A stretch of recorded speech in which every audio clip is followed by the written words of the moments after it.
지난 영상에서 전략 컨설팅 프로젝트를 시작할 때 프로젝트 전반의 논리 구조와 스토리 라인을 어떻게 잡는지에 대해 설명드렸는데요. 이번 시간엔 이어서 논리 구조를 어떻게 더 구체적으로 드릴 다운 시키는지, 그래서 어떻게 하나하나의 보고서 장표와 연결을 시켜 나가는지에 대해서 설명드리도록 하겠습니다.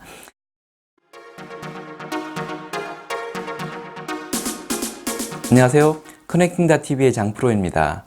컨설팅 보고서의 최종 결론인 what을 주장하기 위해서는 그런 결론이 나오기까지의 근거가 논리적으로 탄탄하게 뒷받침되어야 하는데요. 그런 논리적 근거를 확보하기 위해 현업에서 프로젝트를 하시는 분들은 일반적으로 바텀업 방법을 사용합니다. 접근 가능한 영역에서 수집된 정보를 하나씩 분석하고 거기서 얻은 인사이트를 이렇게 묶어서 최종 결론을 도출하는 방법이지요. 개별 사실들을 하나씩 묶어서 주장하는 바를 이끌어내기 때문에 균합적 증명이라고 할 수 있겠습니다. 그런데 이런 방법은 논리적으로 취약한 면이 있어서 공격이 들어오면 방어하기가 어려울 수 있습니다. 왜냐하면 영희는 이 다이어트 약이 효과가 있었고 솔수도 효과가 있었기 때문에 나한테도 이 약이 효과가 있을 거야 라는 주장과 비슷한 논리 구조를 띠기 때문입니다.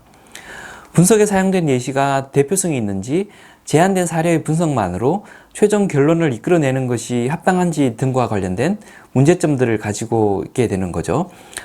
이런 논리적 취약성 때문에 컨설팅 회사에서는 바텀업 방법이 아닌 탑다운 방법을 사용합니다.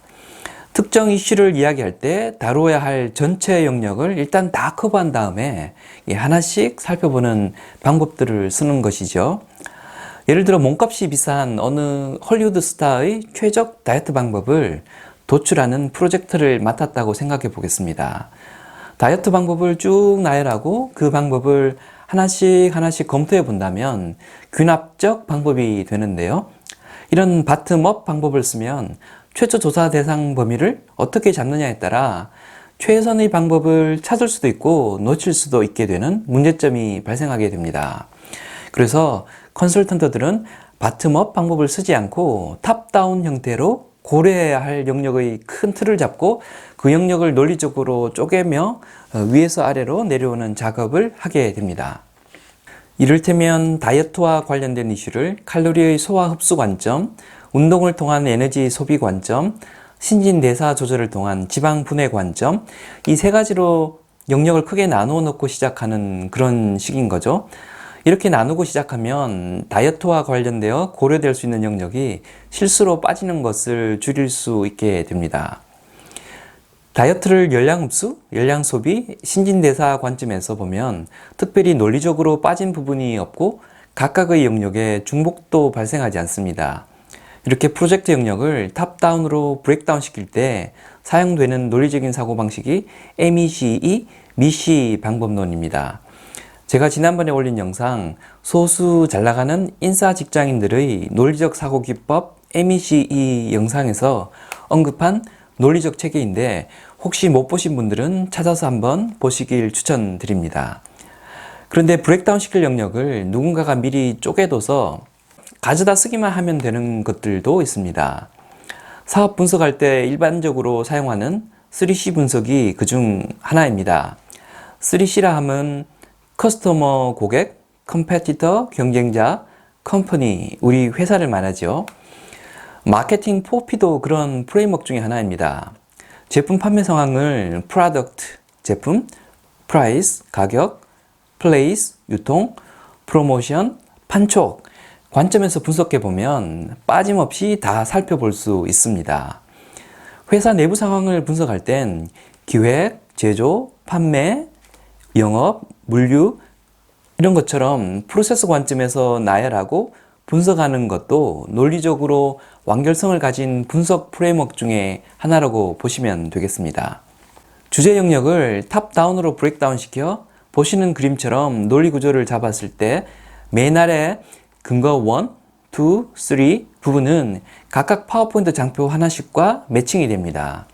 여기서 특이한 사실 하나를 말씀드려야 하겠는데요. 전략 컨설팅 프로젝트의 팀 리더는 본격적으로 프로젝트를 시작하기 이전에 전체 논리 구조뿐만이 아니라 각각의 장표를 러프하게 미리 만들어 놓고 시작을 합니다. 미리 만들어둔 장표에는 분석 결과를 예측해서 정리한 메시지 라인이 이미 기록되어 있습니다. 메시지 라인은 파워포인트 각 장표 윗단에 2줄 이내의 텍스트로 쓰여진 페이지 요약 부분을 말합니다. 각각의 장표에 기록된 메시지 라인을 쭉 이어 붙여서 읽으면 기승전결의 스토리 라인이 나오고, 끝까지 읽으면 결론적으로 최상부에 있는 최종 결론이 나오게끔 만들어집니다. 더욱 놀라운 것은 메시지 라인의 사전 작성뿐만이 아니라 메시지 라인 밑에 어떤 그래프가 어떤 형태로 들어가게 될지에 대해서도 프로젝트 시작 전에 대충 완성해 놓는다는 사실입니다.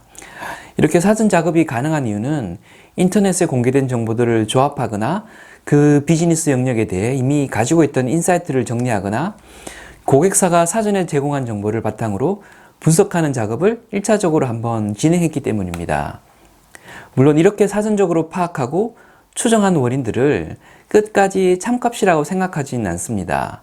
그냥 가설로서 임시 설정을 하고 분석을 통해 참인지 아닌지를 식별하는 절차를 거치게 되는 것이죠. 이와 같이 문제가 발생하는 이유를 미리 가정하고 논리를 전개해 들어가는 방법을 가설 기반의 논리적 전개라고 합니다. 모든 전략 컨설팅 회사들이 이런 방법에 의해 프로젝트를 진행합니다. 일단 가설에 기반해 문제를 정의하고 스토리 라인을 잡고, 그 다음에 그 가설이 참인지 아닌지를 찾아내면서 스토리 라인을 계속 변경시켜 나가는 방법을 쓰는 것이죠.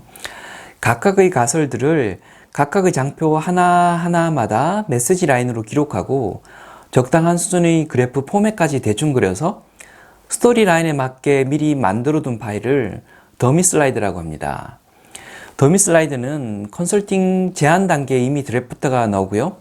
컨설팅사가 결정이 되고 프로젝트 투입 인력을 결정하는 단계에 더 업데이트된 버전이 만들어지게 됩니다. 그리고 컨설팅 프로젝트가 진행이 되면서 최종 보고 전날까지 계속 업데이트가 되는 과정을 거치게 됩니다. 이렇게 가설에 기반해 프로젝트 보고서를 작성하는 방법은 논리적 취약성을 최소화하면서 제한된 시간에 가급적 많은 양의 정보를 분석하는 데 유리한 방법입니다. 하지만 별도로 트레이닝을 받지 않은 사람들이 사용하기는 쉽지 않은 방법입니다. 논리 구조를 구체화해 가설 기반의 컨설팅 보고서 체계를 잡는 방법을 설명드렸는데요. 이어 다음 영상에서는 이를 각각의 파워포인트 장표와 연결시키기 위해 업무 분장을 어떻게 해 나가는지, 더미 슬라이드를 작성함으로써 얻게 되는 이점이 무엇인지에 대해서 설명드리도록 하겠습니다. 지금까지 커넥팅닷TV의 장프로였고요. 도움이 되셨으면 구독과 좋아요, 도움이 안 되셨다면 굳이 구독과 좋아요 누르지 않고 나가셔도 되겠습니다. 감사합니다.